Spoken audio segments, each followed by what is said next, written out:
Hi guys, welcome to my channel. My name is Christine, and today I'm going to be talking about Adulting 101. Yeah.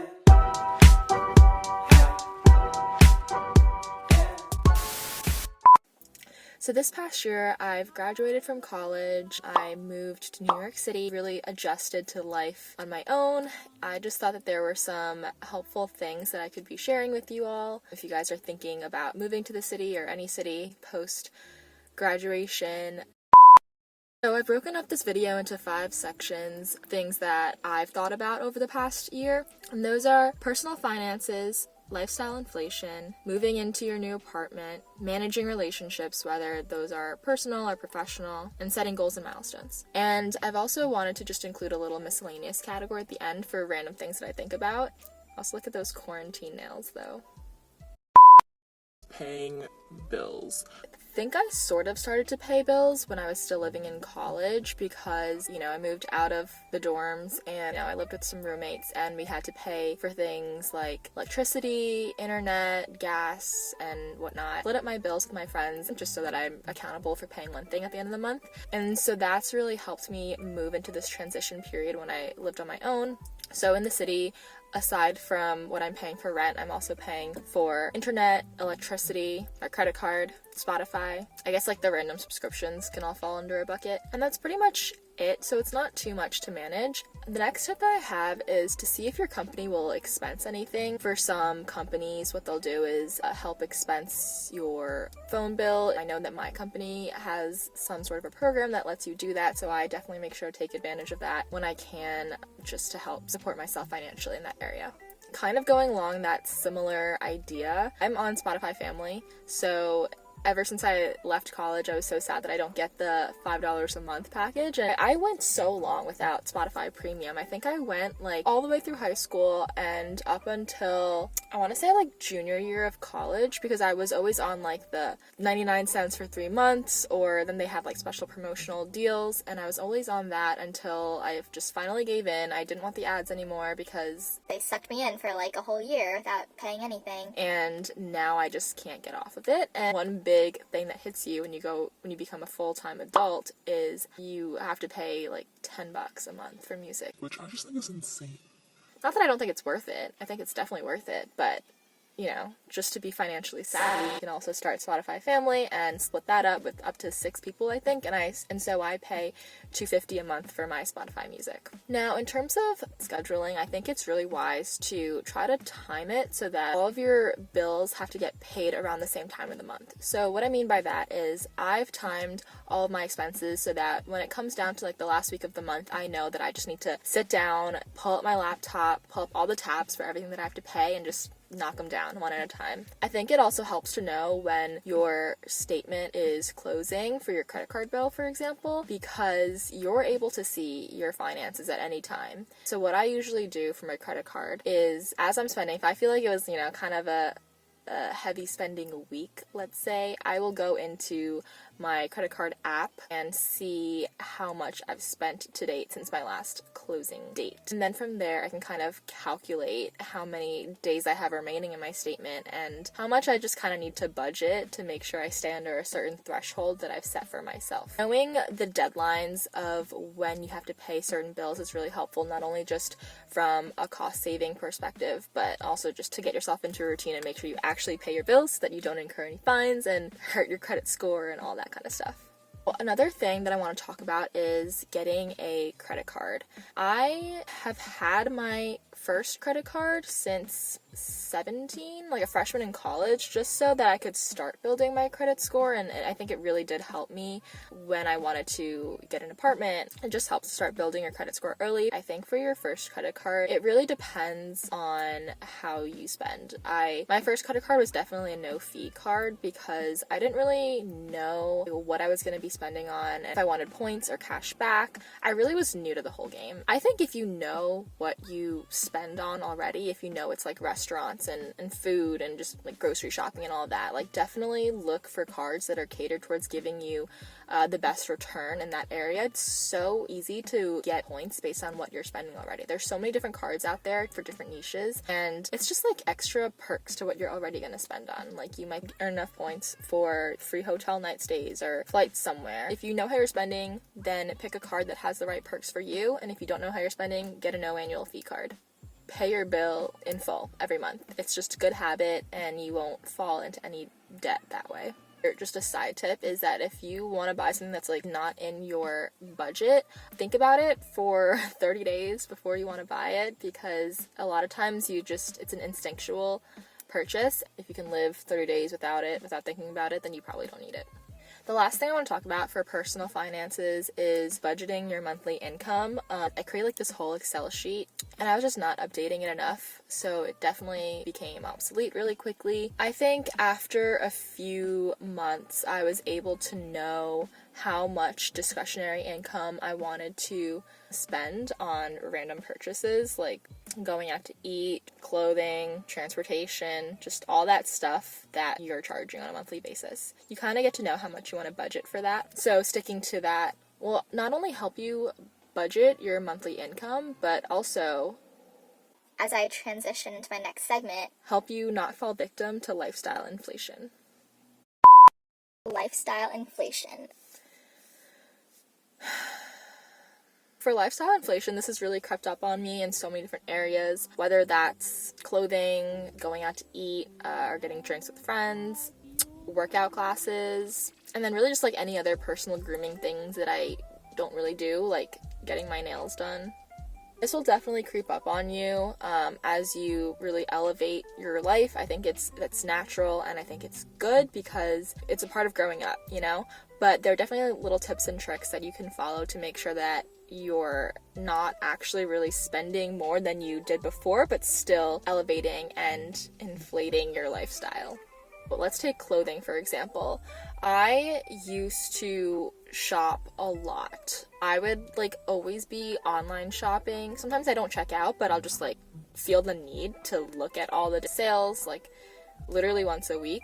I was buying things not because I needed them, but because I wanted new things. Moving to New York City has really helped me in that regard because my closet is a lot smaller, and also working, you don't really get a chance to wear a bunch of clothes that are your style. So I've learned to actually have to just buy clothing that can transition for work and normal life. Becoming a little bit more of a minimalist in my wardrobe has really helped a lot, figuring out what my closet essentials are so that I'm getting more high quality pieces, but at the same time not buying things that I don't need, so that financially it kind of cancels out. I also want to talk about like going out to eat. That can definitely inflate your lifestyle in New York City. It is so expensive to eat out. And like you just feel the need to want to do it every single weekend because it's really the only time you get to see your friends. Tip that I have there is just to really start seeing where you could cut. So for me, I have tried to start bringing my own lunch to work, that I get that extra money that I can spend on a weekend when I go out with my friends. Another area that adds up so quickly in New York City is getting drinks with friends. To my ladies out there, this one may not apply to you.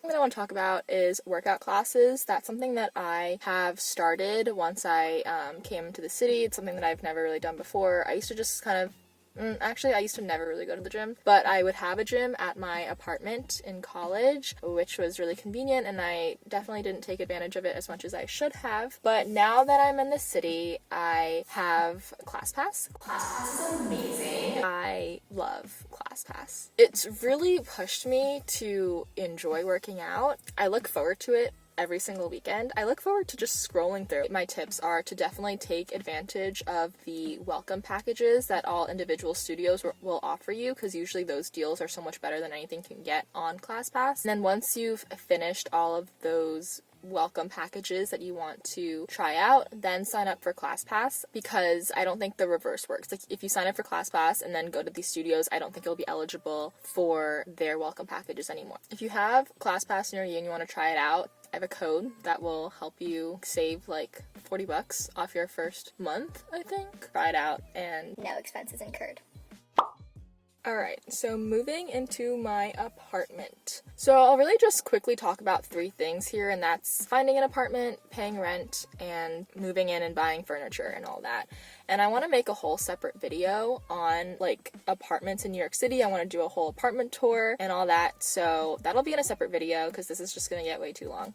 But for finding an apartment, I think using StreetEasy is really helpful. That's what I did. I just set certain alerts in StreetEasy based on like the location that I wanted and the price that I was willing to pay, and then it'll send you emails. I was on a weekly basis, if not daily, and it would just show you all the new postings so that you can see it like as soon as they come out. And then I think that going to open houses are really helpful if they have them, just because you really want to see the apartment that you want to live in before you just sign off on something, because a lot of times the images on StreetEasy will not be representative of what you're actually getting, because sometimes they're like virtual images or standard images that they'll use for every single unit in that building. So definitely try to actually see the place that you want to live in before you sign anything.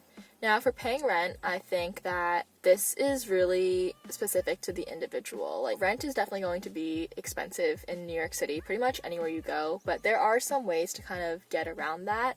What I would say is think about the location. There are some areas that are just better value than other places. Think about if you want to live alone or with roommates. Obviously, if you live with roommates, it'll help you with the cost a bit, but at the same time, if living alone is something that is important to you, that's something you should consider as well. And lastly, I think that even though rent is literally going to be so ridiculous compared to anywhere you've ever lived, I mean, it was for me, I just think that this is like the time in my life where I'm so thankful that I'm able to do this, but I've always wanted to live in New York City, and this is the time in my life to do it, and it doesn't make sense for me to really move to the city once I'm a lot older, because at that point in my life, my goal is to move out of the city.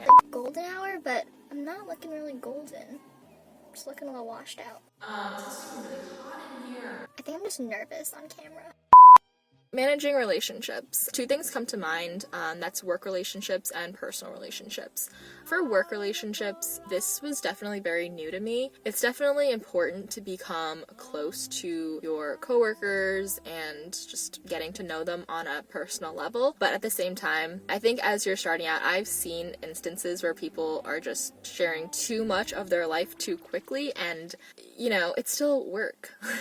I think there's a time and a place to be sharing a lot of like personal things about yourself, and you just kind of have to feel it out. I definitely am still learning every single day on managing work relationships. I think that finding the right peers at work is also so important because you're spending most of your day there, so you definitely want to make sure that you actually get to know the people that you're working with. In general, it's a great way to meet new people, expand your network of contacts in the city, whether that comes in handy if you're looking for a new job or really just a new circle of friends. Now, for personal relationships, one thing that I realized is that time is so valuable once you're a full-time adult. It sounds weird to say. But time is so valuable. Spend time with those who you are truly excited to see and want to keep close relationships with. You don't have the time to be spending with people who are just toxic in your life, or let's say you don't even really want to go out with these people, but you were invited. You have the decision to not spend time with them. And I think another thing is bring your friends along to things that you were already planning on doing. I've brought friends along with me to different workout classes, when I'm grocery shopping. Trader Joe's runs are always really fun for me and my friends, I hope. I think you can also bring friends along if you're gonna go shopping, if you're trying to explore a new neighborhood, grabbing lunch. There are just so many things that you will probably want to do in the city, and you can spend that time with a friend so that you're kind of killing 2 birds with 1 stone.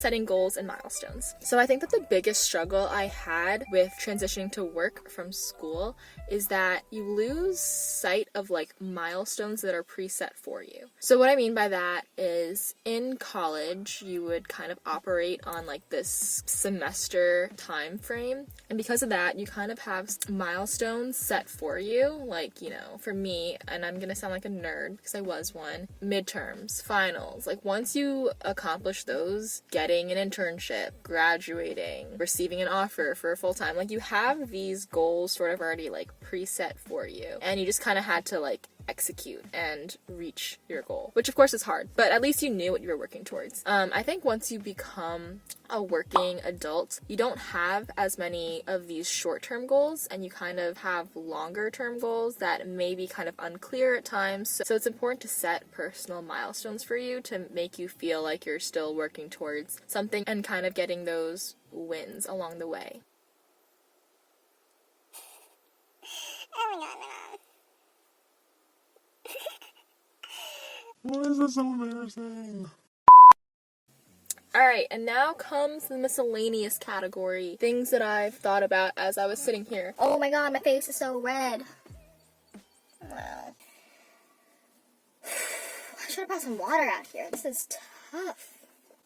Alright, so I'm gonna bang through these really quick. The first one is to invest your savings early on. And I have fallen victim to this one because when I first started working, I did open up my new own bank account and everything, transferred my old money to there. I've never really considered what the best way to invest my savings was. I always thought to myself, I'll start investing once I hit X number in my savings account, because I just felt more comfortable with a certain amount of money that was in my bank. I just felt like, that was like my emergency money if I needed it. If you do fall victim to that idea, you're just really never going to get started. Or once you start, you'll realize how much money you could have made in the interim if you just put in your money early, no matter what that amount is. This is an area that I definitely have to work on. I think for me, what I really wanted to do first was pay off my student loans, which is why I didn't really consider investing. But I wanted to make sure that I was able to pay off my loans as early as possible. So for me, that involved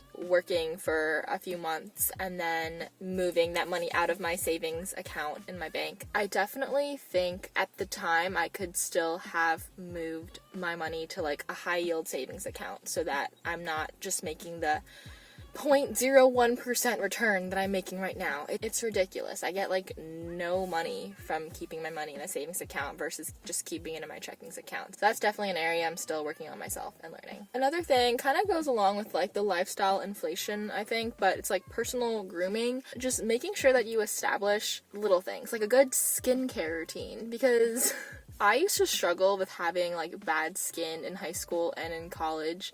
I would just break out all the time and I would be super worried about it.